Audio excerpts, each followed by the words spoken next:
വചനം ആത്മമാരിയ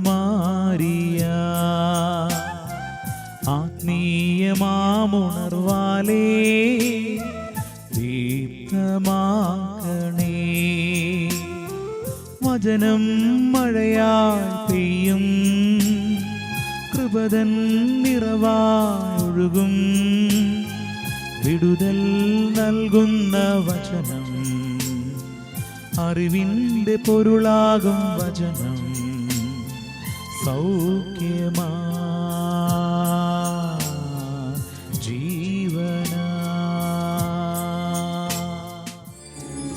ആത്മീയ ഉണർവ്. Praise the Lord, hallelujah. Mumbai Tabor divine ധ്യാന കേന്ദ്രത്തിൽ നിന്നും ഏവർക്കും പ്രാർത്ഥനാശംസകൾ. കർത്താവ് ഇന്ന് നമുക്ക് തരുന്ന തിരുവചന ഭാഗം പൗലോസ് ലീഹ തിമോത്തിക്ക് എഴുതിയ 2-ാം ലേഖനത്തിൻ്റെ അധ്യായം 1, 12-ാം തിരുവചനം. ആരിലാണ് വിശ്വാസമർപ്പിച്ചിരിക്കുന്നതെന്ന് എനിക്ക് നല്ല ബോധ്യമുണ്ട്. ആരിലാണ് വിശ്വാസമർപ്പിച്ചിരിക്കുന്നതെന്ന് എനിക്ക് നല്ല ബോധ്യമുണ്ട്. പൗലോസ് ലീഹായുടെ മനോഹരമായ വാക്കുകൾ. ആരിലാണ് ഞാൻ വിശ്വസിക്കുന്നത്? അവൻ്റെ പ്രത്യേകതകൾ എന്തൊക്കെയാണ്? അവൻ്റെ ശക്തി എന്താണ്? അവൻ്റെ വാഗ്ദാനങ്ങൾ എന്തൊക്കെയാണ്? അവനിൽ ആശ്രയിച്ചാൽ ജീവിതം എങ്ങനെ മുമ്പോട്ട് പോകും? ഈ കാര്യങ്ങളെക്കുറിച്ചുള്ള വ്യക്തമായ ബോധ്യത്തോടുകൂടെ പൗലോസ് ലീഹ സംസാരിക്കുകയാണ്. ആരിലാണ് ഞാൻ വിശ്വാസം അർപ്പിച്ചിരിക്കുന്നതെന്ന വ്യക്തമായ ബോധ്യത്തോടുകൂടെ തന്നെയാണ് ഞാൻ ഈ ജീവിതത്തിൽ മുമ്പോട്ട് പോകുന്നതെന്ന് പൗലോസ് ലീഹ നമ്മളെ ഓർമ്മിപ്പിക്കുകയാണ്. പൗലോസ് ലീഹായെക്കുറിച്ച് നമ്മൾ ചിന്തിക്കുകയും ധ്യാനിക്കുകയും ചെയ്യുമ്പോൾ പൗലോസിനെ ഈ ബോധ്യം, ഈ ഉറച്ച ബോധ്യം, ആരിൽ ഞാൻ വിശ്വസിക്കുന്നു എന്ന ഉറച്ച ബോധ്യം എപ്പോൾ മുതലാണ് ലഭിച്ചതെന്ന് നമ്മൾ ധ്യാനിക്കുമ്പോൾ നമുക്ക് മനസ്സിലാകും. പൗലോസിൻ്റെ മാനസാന്തര കഥയിലൂടെ കടന്നു പോകുമ്പോൾ നമുക്കത് മനസ്സിലാകും. സാവൂളിൻ്റെ മാനസാന്തര കഥ, അപ്പസ്തോല പ്രവർത്തനങ്ങൾ വായിക്കുമ്പോൾ നമ്മളെ അതിശയിപ്പിക്കുന്ന ഒരു കാര്യമാണ്.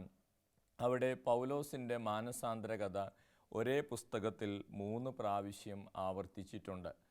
അപ്പസ്തോല പ്രവർത്തനങ്ങൾ നമ്മൾ വായിക്കുമ്പോൾ 9-ാം അധ്യായത്തിലും 22-ാം അധ്യായത്തിലും 26-ാം അധ്യായത്തിലും ഒരേ സംഭവം ഒരേപോലെ ആവർത്തിച്ചിട്ടുണ്ട്. എന്തുകൊണ്ട് വിശുദ്ധ ഗ്രന്ഥത്തിലെ ഒരു പുസ്തകത്തിൽ ഒരേ സംഭവം പലവട്ടം ആവർത്തിച്ചിരിക്കുന്നു? തീർച്ചയായിട്ടും പൗലോസിൻ്റെ ജീവിതത്തിലെ വളരെ അടിസ്ഥാനപരമായ ദൈവാനുഭവമാണത്. പൗലോസ് ലീഹ തകർച്ചകളിലൂടെ, പ്രതിസന്ധികളിലൂടെ, രോഗങ്ങളിലൂടെയൊക്കെ കടന്നു പോകുമ്പോൾ പൗലോസ് ലീഹ ഓർക്കാറുള്ളത് ഈ മാനസാന്തര കഥയാണ്. എങ്ങനെയാണ് ഞാൻ ഈ ശുശ്രൂഷയിലേക്ക് കടന്നു വന്നത്? എന്തായിരുന്നു അതിൻ്റെ പിന്നിലെ അനുഭവം? അതാണ് പൗലോസ് ലീഹ പങ്കുവച്ചുകൊണ്ടിരുന്നത്. അപ്പോൾ സ്നേഹമുള്ളവരെ, പൗലോസിനെ സംബന്ധിച്ചിടത്തോളം വളരെ അടിസ്ഥാനപരമായ ഒരു ശക്തി സ്വീകരിക്കുന്ന ഒരു അനുഭവമാണ് ആ മാനസാന്തര കഥ. അവിടെ അപ്പസ്തോല പ്രവർത്തനങ്ങളിൽ 9-ാം അധ്യായം, 22-ാം അധ്യായം, 26-ാം അധ്യായത്തിലെല്ലാം ഇതേ സംഭവം നമ്മൾ വായിക്കുമ്പോൾ 26-ാം അധ്യായത്തിൽ നമ്മൾ ഇപ്രകാരം വായിക്കും: ക്രിസ്തുമാർഗം സ്വീകരിച്ചവരെ നശിപ്പിക്കുന്നതിനുള്ള അധികാരപത്രവും സ്വന്തമാക്കി അദ്ദേഹം സാവൂൾ ദമാസ്കസിലേക്ക് യാത്ര ചെയ്യുമ്പോൾ സൂര്യപ്രഭയെ വെല്ലുന്ന ഒരു പ്രകാശം അദ്ദേഹത്തിൻ്റെ മേൽ പതിക്കുകയും കണ്ണുകളുടെ കാഴ്ച അദ്ദേഹത്തിന് നഷ്ടപ്പെട്ട് അദ്ദേഹം കുതിരപ്പുറത്ത് നിന്ന് താഴെ വീഴുകയും ചെയ്യുന്നൊരു സംഭവം നമ്മൾ വായിക്കുന്നുണ്ട്. അങ്ങനെ കണ്ണുകളുടെ കാഴ്ച നഷ്ടപ്പെട്ട് താഴെ വീണ് കിടക്കുന്ന സാവൂളിന് എന്താണ് സംഭവിച്ചതെന്ന് പിടികിട്ടാതെ കണ്ണുകളുടെ കാഴ്ച നഷ്ടപ്പെട്ട് അദ്ദേഹം താഴെ കിടക്കുകയാണ്. ആ സമയമാണ് അദ്ദേഹം കർത്താവിൻ്റെ ശബ്ദം കേൾക്കുന്നത്. സാവൂൾ, സാവൂൾ, നീ എന്തുകൊണ്ടാണ് എന്നെ പീഡിപ്പിക്കുന്നത് എന്ന യേശുവിൻ്റെ ചോദ്യം സാവൂൾ കേൾക്കുന്നത്. സാവൂൾ, സാവൂൾ, എന്തുകൊണ്ട് നീ എന്നെ പീഡിപ്പിക്കുന്നു?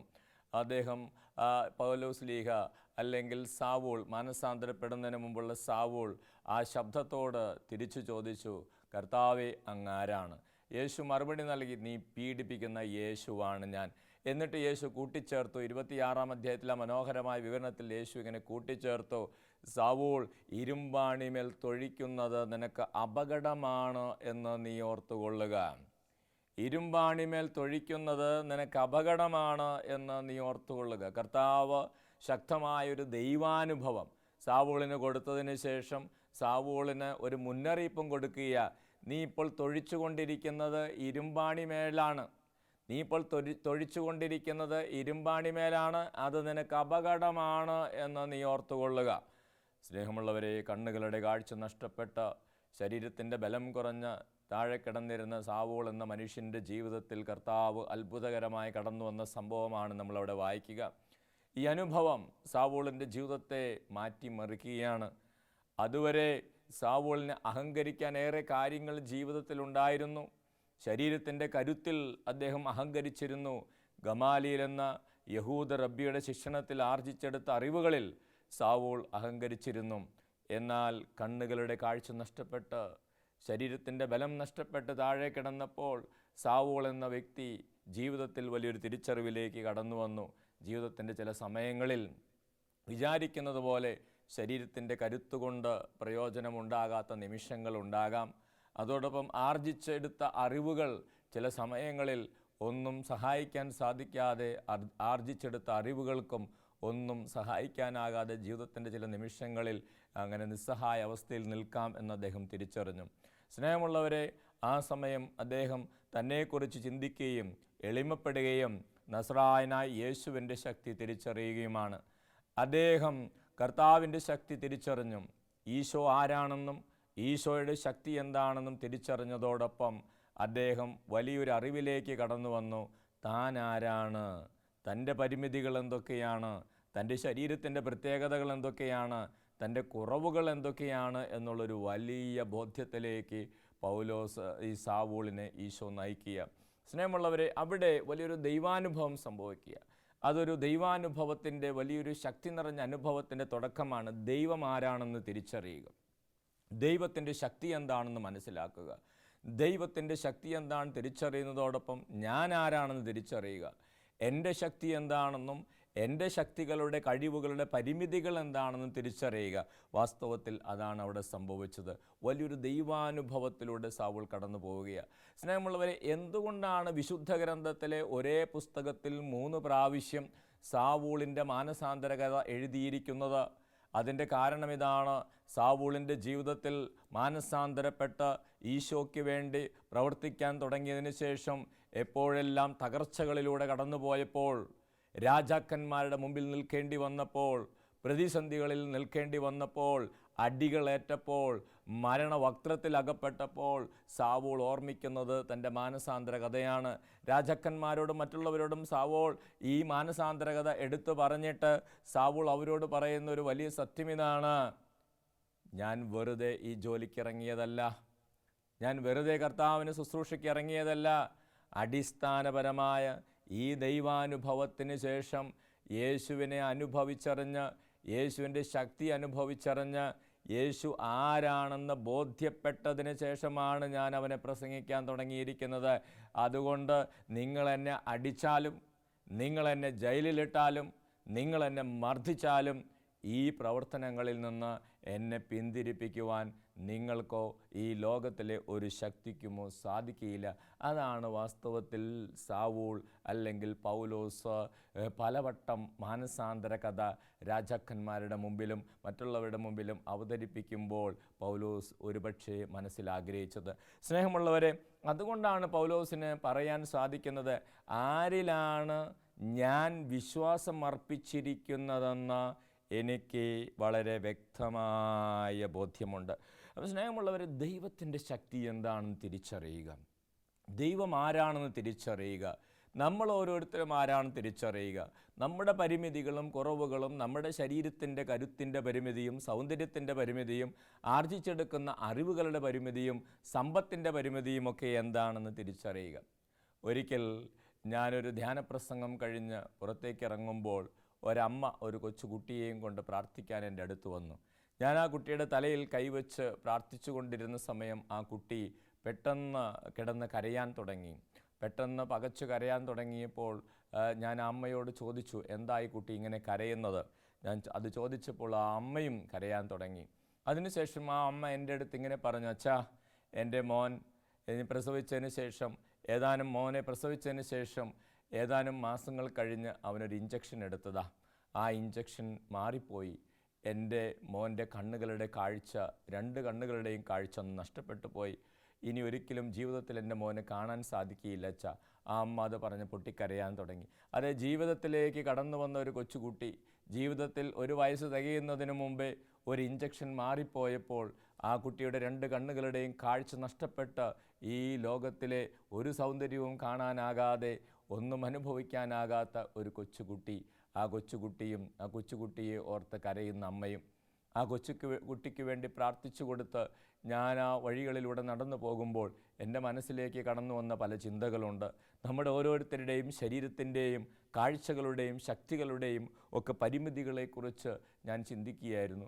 സ്നേഹമുള്ളവരെ, ഞാനും നിങ്ങളും എത്രയോ വട്ടം ആശുപത്രികളിൽ കിടന്നിട്ടുണ്ട്. എത്രയോ വട്ടം നമ്മുടെ ഈ ശരീരത്തിൽ ഇഞ്ചക്ഷൻസ് എടുത്തിട്ടുണ്ട്. എത്രയോ വട്ടം എത്രയോ മരുന്നുകൾ നമ്മൾ കഴിച്ചിട്ടുണ്ട്. സ്നേഹമുള്ളവരെ, ഒരു വലിയ സത്യം നമ്മൾ തിരിച്ചറിയേണ്ടത്, ഒരു ഇഞ്ചക്ഷൻ മാറിപ്പോയാൽ നഷ്ടപ്പെട്ടു പോകാവുന്ന കാഴ്ച, ഒരു മരുന്ന് മാറിപ്പോയാൽ തളർന്നു പോകാവുന്ന ഒരു ശരീരം, അതാണ് നമുക്ക് ഓരോരുത്തർക്കുമുള്ളത്. പക്ഷേ ചില സമയങ്ങളിലൊക്കെ നമ്മുടെ വാശിയും നമ്മുടെ അഹങ്കാരവും ഒരു വിട്ടുവീഴ്ചയും ചെയ്യാൻ പറ്റാത്ത നമ്മുടെ മനോഭാവമൊക്കെ കാണുമ്പോൾ നമ്മുടെ ശരീരത്തിൻ്റെ കഴിവും ശക്തിയും നമ്മുടെ പഠിപ്പിൻ്റെ കഴിവും സൗന്ദര്യവും എല്ലാം എല്ലാ കാലവും എൻ്റെ കൂടെ ഉണ്ടാകുമെന്ന് കരുതിയൊക്കെയുള്ള ചിലരുടെ പ്രവർത്തനങ്ങൾ കാണുമ്പോൾ, സ്നേഹമുള്ളവരെ, മനുഷ്യൻ എത്രയോ കാര്യങ്ങൾ അറിയാതെ പോകുന്നു എന്നുള്ള വലിയൊരു അറിവിലേക്കാണ് ദൈവത്തിൻ്റെ വചനം നമ്മളെ കൊണ്ടുപോകുന്നത്. അപ്പോൾ സ്നേഹമുള്ളവരെ, ഇവിടെ നമ്മൾ തിരിച്ചറിയേണ്ട ഒരു വലിയ സത്യമുണ്ട്. സാവൂൾ എന്ന മനുഷ്യൻ ശരീരത്തിൻ്റെ കരുത്തിലും ആർജിച്ചെടുത്ത അറിവുകളിലും അഹങ്കരിച്ച് ജീവിച്ചിരുന്ന ഈ മനുഷ്യനെ മാനസാന്തരപ്പെടുത്തിയത്, 1, ദൈവത്തിൻ്റെ ശക്തി തിരിച്ചറിഞ്ഞത്, 2, തൻ്റെ തന്നെ കരുത്തുകളുടെ പരിമിതി, താൻ ഏറ്റവും കൂടുതൽ അഭിമാനിച്ചിരുന്ന അഹങ്കരിച്ചിരുന്ന തൻ്റെ തന്നെ കരുത്തുകളുടെ പരിമിതി തിരിച്ചറിഞ്ഞ നിമിഷം. സ്നേഹമുള്ളവർ, നമ്മുടെ ഓരോരുത്തരുടെയും ജീവിതത്തിൽ വലിയ ദൈവാനുഭവങ്ങൾ ഉണ്ടാകുന്നതും ഉറച്ച തീരുമാനങ്ങൾ ഉണ്ടാകുന്നതും വലിയ മാറ്റങ്ങൾ സംഭവിക്കുന്നതും ഈ ഒരു നിമിഷത്തിലാണ്. ദൈവം ആരാണെന്ന് തിരിച്ചറിയുന്ന നിമിഷം, ദൈവത്തിൻ്റെ ശക്തി എന്താണെന്ന് തിരിച്ചറിയുന്ന നിമിഷം, അതോടൊപ്പം ഞാൻ ആരാണെന്ന് തിരിച്ചറിയുന്ന നിമിഷം, എൻ്റെ കുറവുകളും എൻ്റെ പരിമിതികളും ഞാൻ അഹങ്കരിക്കുന്ന പല യാഥാർത്ഥ്യങ്ങളുടെയും പരിമിതികളും തിരിച്ചറിയുന്നൊരു സമയം. ആ സമയത്താണ് നമ്മുടെയൊക്കെ ജീവിതത്തിൽ ആഴമായ ബോധ്യങ്ങളും ഉറച്ച തീരുമാനങ്ങളും ജീവിതത്തിൽ വലിയ മാറ്റങ്ങളും സംഭവിക്കുന്നത്. ദൈവത്തിൻ്റെ ശക്തി തിരിച്ചറിയുന്നവർക്കേ, ദൈവം ആരാണെന്ന് മനസ്സിലാക്കുന്നവർക്കേ, സ്വന്തം പരിമിതികൾ തിരിച്ചറിയുന്നവർക്കേ ദൈവത്തെ അംഗീകരിക്കാൻ സാധിക്കൂ. ദൈവത്തെ അംഗീകരിക്കുന്നവർക്ക് ദൈവത്തോട് പ്രാർത്ഥിക്കാനും ദൈവകൽപ്പനകളനുസരിച്ച് ജീവിക്കാനും ഒരു വിശുദ്ധമായ ജീവിതം നയിക്കാനും ആഗ്രഹമുണ്ടാവുകയുള്ളൂ. റോമാക്കാർക്ക് എഴുതിയ ലേഖനത്തിൻ്റെ 1-ാം അധ്യായത്തിൽ 28-ാം തിരുവചനത്തിൽ നമ്മളിങ്ങനെ വായിക്കും: ദൈവത്തെ അംഗീകരിക്കുന്നത് പോരായ്മയായി കരുതിയതു നിമിത്തം ദൈവം അവരെ അധമ വികാരങ്ങൾക്കും അനുചിതമായ പ്രവൃത്തികൾക്കുമായി വിട്ടുകൊടുത്തു. ദൈവത്തിൻ്റെ വചനം മുന്നറിയിപ്പ് നൽകുകയാണ്. ദൈവത്തെ അംഗീകരിക്കുന്നത് പോരായ്മയായി കരുതിയതു നിമിത്തം ദൈവം അവരെ അധമ വികാരങ്ങൾക്കും അനുചിതമായ പ്രവൃത്തികൾക്കുമായി വിട്ടുകൊടുത്തു. ദൈവത്തിൻ്റെ വചനം നമുക്ക് പറഞ്ഞു തരുന്നൊരു വലിയ സത്യം ഇതാണ്: ഏതെങ്കിലും ഒരു വ്യക്തി, ഏതെങ്കിലും ഒരു കുടുംബം ദൈവത്തെ വേണ്ട വിധം അംഗീകരിക്കുന്നത് പോരായ്മയായി കരുതുന്നുണ്ടെങ്കിൽ ഒരു കാര്യം തീർച്ചയാണ്, അവിടെ അധമ വികാരങ്ങളുടെ സാന്നിധ്യമുണ്ടാകും. അനുചിതമായ പ്രവൃത്തികൾ ആ കുടുംബങ്ങളിൽ സംഭവിക്കുമെന്ന് ദൈവത്തിൻ്റെ വചനം നമുക്ക് മുന്നറിയിപ്പ് നൽകുകയാണ്. സ്നേഹമുള്ളവരെ, ദൈവത്തിൻ്റെ വചനം സത്യമാണ്. ദൈവത്തെ അംഗീകരിക്കുന്നത് പോരായ്മയായി കരുതുന്നവരുടെ ജീവിതത്തിൽ അതിൻ്റെ പ്രത്യാഘാതങ്ങൾ ഉണ്ടാകും. അപ്പോൾ ഇവിടെ ദൈവത്തെ അംഗീകരിക്കാൻ ഒരു വ്യക്തിക്ക് സാധിക്കുന്നത് എപ്പോഴാണ്? അല്ലെങ്കിൽ ദൈവത്തെ അംഗീകരിക്കുന്നത് പോരായ്മയായി കരുതാതിരിക്കുവാൻ എങ്ങനെയാണ് ഒരു വ്യക്തിക്ക് സാധിക്കുന്നത്? അത് പൗലോസിനെ പോലെ ആഴമായ ദൈവാനുഭവം, ശക്തിയുടെ അനുഭവം, നിറവിൻ്റെ അനുഭവം ലഭിക്കുന്ന വ്യക്തികൾക്കാണ് അത് സാധിക്കുക. Praise the Lord, hallelujah. ഒരിക്കൽ ഞാൻ പരിചയപ്പെട്ട ഒരു പെൺകുട്ടി, അവൾ വളരെ നന്നായിട്ട് സ്കൂളിലൊക്കെ പഠിച്ചു. മാതാപിതാക്കൾ ആ കുട്ടി നന്നായിട്ടൊക്കെ പഠിപ്പിച്ചു. അതിനുശേഷം 10-ാം ക്ലാസ്സും +2 പഠനമൊക്കെ കഴിഞ്ഞു. അവൾ കേരളത്തിന് പുറത്ത് പഠിക്കാൻ പോയി. അവൾ ഉയർന്ന വിദ്യാഭ്യാസത്തിനായിട്ട് അവിടെ പോയി. അങ്ങനെ അവിടെ പഠിച്ചുകൊണ്ടിരിക്കുന്നു. അവിടെ പഠിച്ചു ഉയർന്ന വിദ്യാഭ്യാസം ഇങ്ങനെ നടത്തുന്നതിനിടയിൽ അങ്ങനെ ഒത്തിരിയേറെ കാര്യങ്ങൾ തിരിച്ചറിയാൻ സാധിച്ചു. മറ്റു മതസ്ഥരായ പല സുഹൃത്തുക്കളും ആ കുട്ടിക്കുണ്ടായിരുന്നു. അവരൊക്കെയായിട്ട് അടുത്തിടപഴകി. അങ്ങനെ അവരുമായിട്ടുള്ള ബന്ധങ്ങളിലൂടെ മറ്റു പല മത സ്ഥലങ്ങളിലും പോകുന്നതിനിട വരുന്നു. സാവധാനം അവൾ ഈശോയിൽ നിന്ന് അകന്നുപോയി. പിന്നീട് താൻ സ്നേഹിക്കുന്ന ചെറുപ്പക്കാരനെ സ്വന്തമാക്കുന്നതിന് വേണ്ടി അവൾ അങ്ങനെ ഈശോയെ ഉപേക്ഷിച്ച് പോവുകയാണ്. എന്നാൽ അവളുടെ കുടുംബം അതിലേറെ ദുഃഖിച്ചു, സങ്കടപ്പെട്ടു. പിന്നീടൊരു അവസരത്തിൽ അവളുടെ കുടുംബത്തിൻ്റെ പ്രാർത്ഥനയുടെയും കുടുംബത്തിൻ്റെ അപേക്ഷയുടെ ഫലമായിട്ട് ഈ കുട്ടി അങ്ങനെ ഒരു ധ്യാനത്തിൽ സംബന്ധിക്കുകയാണ്. അങ്ങനെ ധ്യാനത്തിൽ സംബന്ധിക്കുന്നതിനിടയിൽ കർത്താവ് അവളെ സ്പർശിച്ചു. ഈശോയുടെ ശക്തി എന്താണെന്ന് ഈ കുട്ടി മനസ്സിലാക്കി. സ്നേഹമുള്ളവരെ, ചില അത്ഭുതങ്ങളും അടയാളങ്ങളും ഈശോ പ്രവർത്തിക്കുന്നത് സ്വന്തം കണ്ണുകൾ കൊണ്ട് തന്നെ ഈ കുട്ടി കാണുകയാണ്. സ്വന്തം കണ്ണുകൾ കൊണ്ട് തൊട്ടടുത്തിരുന്ന ഏതാനും ചിലർക്ക് കിട്ടുന്ന വലിയ രോഗസൗഖ്യങ്ങൾ കണ്ട ഈ കുട്ടിയുടെ ജീവിതത്തിൽ വലിയ മാറ്റം സംഭവിച്ചു. അവൾ ഈശോ ആരാണെന്ന് തിരിച്ചറിയാൻ തുടങ്ങി. ഈശോയുടെ ശക്തി എന്താണെന്ന് മനസ്സിലാക്കാൻ തുടങ്ങി. അവൾ അന്ന് മുതൽ ബൈബിൾ വായിക്കാൻ തുടങ്ങി. ഒരു ദിവസം എൻ്റെ അരികിൽ വന്ന് ഇപ്രകാരം പറഞ്ഞു: അച്ഛാ, എനിക്ക് എൻ്റെ കുടുംബത്തിൽ നിന്ന് അവരെപ്പോഴും എന്നെ പഠനകാര്യത്തിൽ അവർ പ്രോത്സാഹിപ്പിക്കുമായിരുന്നു. പക്ഷേ എനിക്ക് എൻ്റെ കുടുംബത്തിൽ നിന്ന് ഈശോയുടെ ശക്തി എന്താണെന്ന് മനസ്സിലാക്കാൻ സാധിച്ചിട്ടില്ല. ഒരിക്കലും എൻ്റെ ഡാഡിയുടെ ജീവിതത്തിൽ നിന്ന് ഞാൻ ഒരിക്കലും എൻ്റെ ഡാഡി വിശ്വസിക്കുന്ന ഈശോ ഇത്രയും ശക്തനാണെന്നും നല്ലവനാണെന്നും തിരിച്ചറിഞ്ഞിട്ടില്ല. ഒരിക്കലും ഞാൻ എൻ്റെ മമ്മിയുടെ ജീവിതത്തിൽ നിന്ന് എൻ്റെ മമ്മി വിശ്വസിക്കുന്ന ഈശോ ഇത്രയും നല്ലവനാണെന്നും ഇത്രയും ശക്തിയുള്ളവനാണെന്നും ഞാൻ തിരിച്ചറിഞ്ഞില്ല. അതുകൊണ്ടാണ് പഠനകാലത്ത് പരിചയപ്പെട്ട ചില സുഹൃത്തുക്കളുടെ നിർബന്ധപ്രകാരം ഞാൻ ഈശോയെ ഉപേക്ഷിച്ചു പോയത്. എന്നാൽ ഇവിടെ വന്ന് വചനം കേൾക്കുകയും ധ്യാനത്തിൽ സംബന്ധിക്കുകയും ഈശോയുടെ ശക്തി എൻ്റെ കണ്ണുകൾ കൊണ്ട് തിരിച്ചറിയുകയും ചെയ്തപ്പോൾ എനിക്ക് മനസ്സിലായി, എനിക്കാണ് തെറ്റുപറ്റിയത്. എനിക്ക് ഈശോയെ വേണം, എനിക്ക് ഈശോയുടെ അരികിലിരിക്കണം, ഈശോയുടെ മകളായി ജീവിക്കണം, ഞാൻ തിരിച്ചു വരും. അവൾ ഉറച്ച തീരുമാനമെടുത്തു. അപ്പോൾ സ്നേഹമുള്ളവരെ, ഒരുപക്ഷേ ആ കുട്ടിയുടെ കുടുംബത്തിൻ്റെ പ്രത്യേകത ഇതായിരുന്നു: അവർ ദൈവത്തെ അംഗീകരിക്കുന്നത് പോരായ്മയായി കരുതിയ ഒരു കുടുംബമായിരുന്നു. അവർ കൂടുതലും ശ്രദ്ധിച്ചത് ബാഹ്യമായ പഠനങ്ങളിലും വിദ്യാഭ്യാസത്തിലുമായിരുന്നു. തങ്ങളുടെ കുട്ടിക്ക്, തങ്ങളുടെ മകൾക്ക് ഈശോയെ കൊടുക്കുന്നതിലോ, ഈശോയുടെ സ്നേഹം കൊടുക്കുന്നതിലോ, ഈശോയുടെ ശക്തി മനസ്സിലാക്കി കൊടുക്കുന്നതിലോ അവർ പരാജയപ്പെട്ടു പോയി. അവരുടെ ജീവിതത്തിലൂടെ നല്ലൊരു മാതൃക തങ്ങളുടെ മകൾക്ക് കൊടുക്കുന്നതിൽ അവർ പരാജയപ്പെട്ടു പോയി. അതുകൊണ്ടാണ് ആ കുട്ടി പറഞ്ഞത്: എൻ്റെ ഡാഡിയുടെ ജീവിതത്തിൽ നിന്ന് ഈശോ ഇത്രയും നല്ലവനാണെന്നും ശക്തിയുള്ളവനാണെന്നും ഞാൻ മനസ്സിലാക്കിയിട്ടില്ല. എൻ്റെ മമ്മിയുടെ ജീവിതത്തിൽ നിന്ന് ഈശോ ഇത്രയും നല്ലവനാണെന്നും ശക്തിയുള്ളവനാണെന്നും മനസ്സിലാക്കാൻ എനിക്ക് സാധിച്ചിട്ടില്ല. അപ്പോൾ സ്നേഹമുള്ളവരെ, ദൈവത്തെ അംഗീകരിക്കുന്നത് പോരായ്മയായി, വേണ്ട വിധം അംഗീകരിക്കുന്നത് പോരായ്മയായി ഒരുപക്ഷെ ആ കുടുംബം കരുതിയത് മൂലം എന്ത് സംഭവിച്ചു? അവരുടെ കുടുംബത്തിലെ ആ മകൾ തന്നെ ദൈവത്തിൽ നിന്ന്, സത്യദൈവത്തിൽ നിന്ന്, ഈശോയിൽ നിന്ന് ഒരു കാലഘട്ടത്തിൽ അകന്നു പോകുവാൻ ഇടവരികയാണ്. അതാണ് ദൈവത്തിൻ്റെ വചനം പറയുന്നത്. റോമ 1:28 വചനം പറയുന്നത്: ദൈവത്തെ അംഗീകരിക്കുന്നത് പോരായ്മയായി കരുതിയത് നിമിത്തം ദൈവം അവരെ അധമ വികാരങ്ങൾക്കും അനുചിതമായ പ്രവൃത്തികൾക്കുമായി വിട്ടുകൊടുത്തു. അപ്പോൾ സ്നേഹമുള്ളവരെ, ഈ വചനം കേൾക്കുന്ന മാതാപിതാക്കളെ, ഈ വചനം കേൾക്കുന്ന പ്രിയ അപ്പച്ചന്മാരെ, അമ്മച്ചിമാരെ, നിങ്ങൾ ഓർത്തിരിക്കേണ്ട വലിയൊരു സത്യമുണ്ട്. അതായത്, ഒരപ്പൻ്റെ ജീവിതത്തിൽ നിന്ന് മക്കൾ മനസ്സിലാക്കണം: എൻ്റെ അപ്പൻ വിശ്വസിക്കുന്ന ഈശോ ശക്തിയുള്ളവനാണ്, എൻ്റെ അപ്പൻ വിശ്വസിക്കുന്ന ഈശോ നല്ലവനാണ് എന്ന് അപ്പൻ്റെ ജീവിതത്തിൽ നിന്ന് മക്കൾ മനസ്സിലാക്കണം. ഈ വചനം കേൾക്കുന്ന അമ്മമാരെ, നിങ്ങൾ തിരിച്ചറിയേണ്ട ഒരു വലിയ സത്യമുണ്ട്. ഈ അമ്മയുടെ ജീവിതം കണ്ട് മകളും മകനും വിശ്വസിക്കണം: എൻ്റെ അമ്മ വിശ്വസിക്കുന്ന ഈശോ ശക്തിയുള്ളവനാണ്, എൻ്റെ അമ്മ വിശ്വസിക്കുന്ന ഈശോ നല്ലവനാണെന്ന് അമ്മയുടെ ജീവിതം കണ്ട് മക്കൾ മനസ്സിലാക്കണം. അതല്ല എങ്കിൽ ദൈവത്തിൻ്റെ വചനം നമുക്ക് മുന്നറിയിപ്പ് തരികയാണ്: ദൈവത്തെ അംഗീകരിക്കുന്നത് പോരായ്മയായി കരുതിയത് നിമിത്തം ദൈവം അവരെ അധമമായ വികാരങ്ങൾക്കും അനുചിതമായ പ്രവൃത്തികൾക്കുമായി വിട്ടുകൊടുത്തു. ഇന്ന് പല കുടുംബങ്ങളിലേക്കും നമ്മൾ കടന്നു ചെന്നാൽ നമ്മൾ തിരിച്ചറിയുന്ന വലിയ സങ്കടത്തോടെ പല മാതാപിതാക്കളും പങ്കുവയ്ക്കുന്ന ഒരു സത്യമാണ്: മക്കളിൽ ചിലരെങ്കിലും വിശ്വാസത്തിൽ നിന്ന് അകന്നു പോകുന്നു. ചില സ്നേഹബന്ധങ്ങളെ പ്രതി ചിലർ ഈശോയെ ഉപേക്ഷിച്ചു പോകുന്നു. പല കാര്യങ്ങളും പല കുടുംബങ്ങളിലും സംഭവിക്കുന്നു. മക്കൾ ഇങ്ങനെ മാറിപ്പോകുന്നത്, അല്ലെങ്കിൽ മക്കൾ യേശുവിനെ ഉപേക്ഷിച്ചു പോകുന്നത് മാതാപിതാക്കൾക്ക് അംഗീകരിക്കാൻ പറ്റുന്നില്ല. പക്ഷേ സ്നേഹമുള്ളവരെ, കർത്താവിൻ്റെ വചനം പറയുന്നു: നിങ്ങളുടെ ജീവിതത്തിൽ വേണ്ടതുപോലെ ദൈവത്തെ അംഗീകരിക്കാനും ദൈവത്തെ അംഗീകരിക്കാനും ദൈവത്തോട് പ്രാർത്ഥിക്കാനും മാതൃക നൽകാനും നിങ്ങൾക്ക് സാധിച്ചില്ലെങ്കിൽ ഇനിയെങ്കിലും ദൈവത്തോട് മാപ്പപേക്ഷിച്ച് ജീവിതത്തിൽ ഒരു തിരുത്തൽ ആവശ്യമെന്ന് കർത്താവ് തിരുവചനത്തിൽ പറയുകയാണ്. പൗലോസിനെ നോക്കി നമ്മൾ പഠിക്കണം.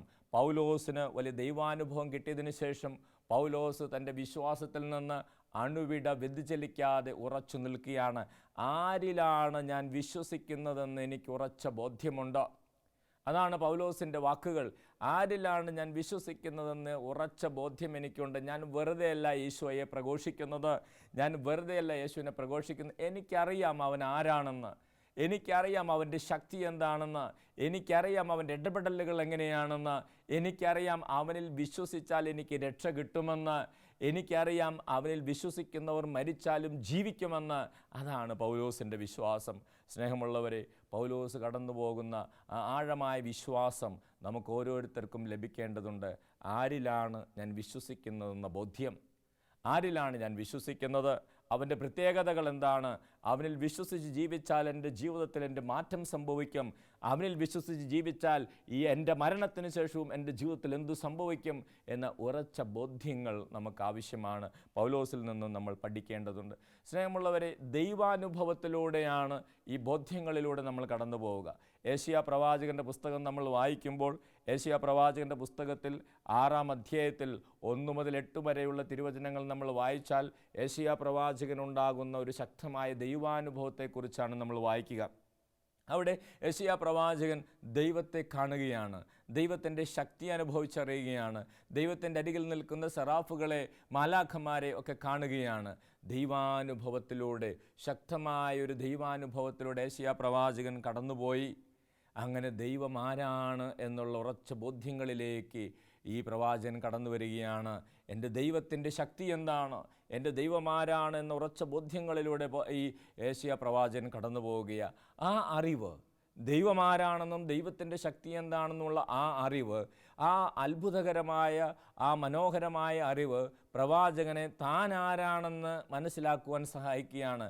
താൻ ആരാണെന്നും തൻ്റെ കുറവുകൾ എന്താണെന്നും തൻ്റെ പരിമിതികൾ എന്താണെന്നും തൻ്റെ ജീവിതത്തിൻ്റെ പ്രത്യേകതകൾ എന്താണെന്നും തിരിച്ചറിയാൻ സഹായിക്കുക. ഒരുപക്ഷെ അതുവരെ തൻ്റെ ജീവിതത്തിൽ ഒരു കുറവുമില്ല എന്ന് കരുതി ജീവിച്ചിരുന്ന പ്രവാചകൻ ആഴമായ ബോധ്യങ്ങളിലൂടെ കടന്നു പോവുക. ദൈവാനുഭവത്തിന് ശേഷം ദൈവം ആരാണെന്ന് തിരിച്ചറിഞ്ഞപ്പോൾ താൻ ആരാണെന്ന് തിരിച്ചറിയുവാൻ ഏശയ്യാ പ്രവാചകന് ബുദ്ധിമുട്ടുണ്ടായില്ല. താൻ ആരാണെന്നും തൻ്റെ പ്രത്യേകതകൾ എന്താണെന്നും തൻ്റെ ജീവിതത്തിലെ കുറവുകൾ എന്താണെന്നും പരിമിതികൾ എന്താണെന്നും ഏശയ്യാ പ്രവാചകൻ തിരിച്ചറിയുക. അദ്ദേഹം തൻ്റെ അവസ്ഥ മനസ്സിലാക്കിയപ്പോൾ, തൻ്റെ പരിമിതികൾ തിരിച്ചറിഞ്ഞപ്പോൾ അദ്ദേഹം കരയാൻ തുടങ്ങി. അദ്ദേഹം ദൈവസന്നിധിയിൽ ഉറക്കെ കരഞ്ഞു, അയ്യോ എനിക്ക് ദുരിതം, ഞാൻ ഇങ്ങനെ പോയാൽ ഞാൻ നശിച്ചു പോകും. പ്രവാചകൻ കരയുകയാണ്, അയ്യോ എനിക്ക് ദുരിതം, ഞാൻ ഇങ്ങനെ പോയാൽ ഞാൻ നശിച്ചു പോകും. ദൈവമേ എന്നെ വിശുദ്ധീകരിക്കണമേ, ഞാൻ അശുദ്ധമായ അധരങ്ങളുള്ളവനാണ്, ഞാൻ അശുദ്ധമായ അധരങ്ങളുള്ളവരുടെ മധ്യേ വസിക്കുന്നവനാണ്. പ്രവാചകൻ ദൈവത്തോട് കരഞ്ഞ് പ്രാർത്ഥിച്ചു. തൻ്റെ അവസ്ഥ മനസ്സിലാക്കിയപ്പോൾ ദൈവം, നല്ലവനായ ദൈവം, സെറാഫുകളിൽ ഒന്നിനെ അയച്ച് ആ ബലിപീഠത്തിൽ നിന്നെടുത്ത അഗ്നി കൊണ്ട് പ്രവാചകനെ വിശുദ്ധീകരിക്കുക. സ്നേഹമുള്ളവരെ, ദൈവം പ്രവാചകനെ വിശുദ്ധീകരിച്ചതിന് ശേഷം വചനത്തിൽ നമ്മൾ വായിക്കുകയാണ്, പ്രവാചകൻ ദൈവത്തിൻ്റെ സ്വരം വ്യക്തമായിട്ട് കേൾക്കുകയാണ്. ആരെയാണ് ഞാൻ അയക്കുക? ആരാണ് എനിക്ക് വേണ്ടി പോവുക? അതായത് തുടർന്നുള്ള ജീവിതത്തിൽ പ്രവാചകൻ എന്തു ചെയ്യണമെന്നാണ് ദൈവത്തിൻ്റെ ഹിതമെന്ന് പ്രവാചകന് വെളിപ്പെട്ട് കിട്ടുകയാണ്. പ്രവാചകൻ ദൈവത്തോട് പറഞ്ഞു, ദൈവമേ ഞാൻ തയ്യാറാണ്, എന്നെ അയച്ചാലും അടിയൻ തയ്യാറാണ്, അടിയനെ അയച്ചാലും. സ്നേഹമുള്ളവരെ, ദൈവം പ്രവാചകനെ വലിയ ദൗത്യവുമായിട്ട് അയക്കുകയാണ്. ഇതെല്ലാം സംഭവിക്കുന്നത് എപ്പോഴാണ്? ഇതെല്ലാം സംഭവിക്കുന്നത് ദൈവമാരാണെന്നും ദൈവത്തിൻ്റെ ശക്തി എന്താണെന്നും ഉറച്ച ബോധ്യം ഈ പ്രവാചകൻ ലഭിക്കുകയും ആ അറിവിലൂടെ താനാരാണെന്നുള്ള ബോധ്യം ലഭിക്കുകയും അത് ദൈവത്തിൻ്റെ മുമ്പിൽ ഏറ്റുപറയുകയും എളിമപ്പെട്ട് പ്രാർത്ഥിക്കുകയും ചെയ്തപ്പോൾ ദൈവം വിശുദ്ധീകരിച്ച് പ്രവാചകൻ്റെ തുടർന്നുള്ള ജീവിതത്തിൽ വെളിപ്പെടുത്തലുകൾ നൽകി ശക്തനായ ദൈവത്തിൻ്റെ പ്രവാചകനാക്കി പ്രവാചകനെ നയിക്കുകയാണ്. സ്നേഹമുള്ളവരെ, ഇതാണ് പൗലോസ്ലീഹായ്ക്കുണ്ടായിരുന്ന അറിവ്. ദൈവം ആരാണെന്നറിവ്, യേശു ആരാണെന്നറിവ്, യേശുവിൻ്റെ ശക്തി എന്താണെന്നുള്ളൊരറിവ്. ആ അറിവാണ് നമ്മളെ ഞാൻ ആരാണെന്ന അറിവിലേക്ക് കൊണ്ടുപോകുന്നത്. അതോടൊപ്പം ദൈവത്തെ അംഗീകരിക്കുന്നത് ഒരു പോരായ്മയായി കരുതാതെ ദൈവത്തിന് വേണ്ടി, ഞാൻ വിശ്വസിക്കുന്ന എൻ്റെ കർത്താവിന് വേണ്ടി, ഞാൻ വിശ്വസിക്കുന്ന എൻ്റെ യേശുവിന് വേണ്ടി ജീവിക്കാൻ, ആ യേശുവിനെ മറ്റുള്ളവരോട് പറയാൻ, ധൈര്യത്തോട് പറയാൻ എന്നെ പ്രാപ്തനാക്കുന്നത് ആരിലാണ് ഞാൻ വിശ്വസിക്കുന്നതെന്ന ഉറച്ച ബോധ്യം നമുക്ക് കിട്ടിയാൽ മാത്രമാണ്. അതിനുവേണ്ടി നമ്മൾ പ്രാർത്ഥിക്കേണ്ടതുണ്ട് ഈ ദിവസം. Praise the Lord, hallelujah. ഒരു നിമിഷം കണ്ണുകൾ അടച്ച് നമുക്ക് പ്രാർത്ഥിക്കാം. സ്നേഹമുള്ളവരെ, പൗലോസ്ലീഹായുടെ മനോഹരമായ വാക്കുകൾ, ആരിലാണ് ഞാൻ വിശ്വാസമർപ്പിച്ചിരിക്കുന്നതെന്ന് എനിക്ക് നല്ല ബോധ്യമുണ്ട്. അതേ, നമുക്ക് ഓരോരുത്തർക്കും ഉണ്ടായിരിക്കേണ്ട അടിസ്ഥാനപരമായ ബോധ്യം, ആരിലാണ് ഞാൻ വിശ്വസിക്കുന്നത്? ആരിലാണ് ഞാൻ വിശ്വസിക്കുന്നത്? എൻ്റെ കർത്താവിലാണ് ഞാൻ വിശ്വസിക്കുന്നത്. എന്താണ് ആ കർത്താവിൻ്റെ ശക്തി? എന്താണ് ആ യേശുവിൻ്റെ പ്രത്യേകത? എന്താണ് ആ യേശുവിൽ വിശ്വസിക്കുന്നവർക്ക് ലഭിക്കുന്ന രക്ഷ? ഉറച്ച ബോധ്യങ്ങൾ നമുക്ക് ആവശ്യമാണ്.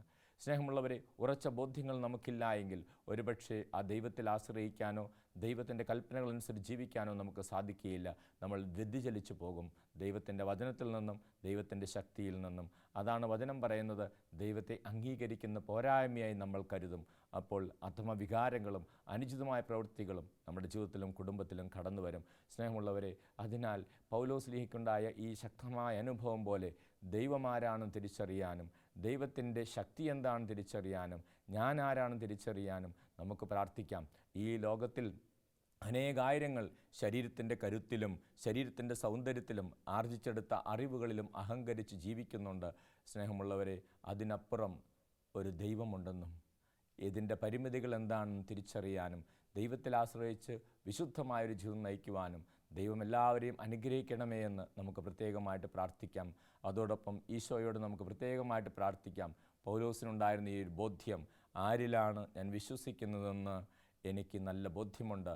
ഈ ബോധ്യം ഈ വചനം കേൾക്കുന്ന നിങ്ങൾക്കെല്ലാവർക്കും ഈശോ നൽകട്ടെ എന്ന് പ്രാർത്ഥിക്കുന്നു. പിതാവിൻ്റെയും പുത്രൻ്റെയും പരിശുദ്ധാത്മാവിൻ്റെയും നാമത്തിൽ ആമേൻ. പരിശുദ്ധാത്മാവേ വേഗം വരണേ, പരിശുദ്ധാത്മാവേ എന്നിൽ വരണേ, പരിശുദ്ധാത്മാവേ വേഗം വരണേ, പരിശുദ്ധാത്മാവേ എന്നിൽ വരണേ.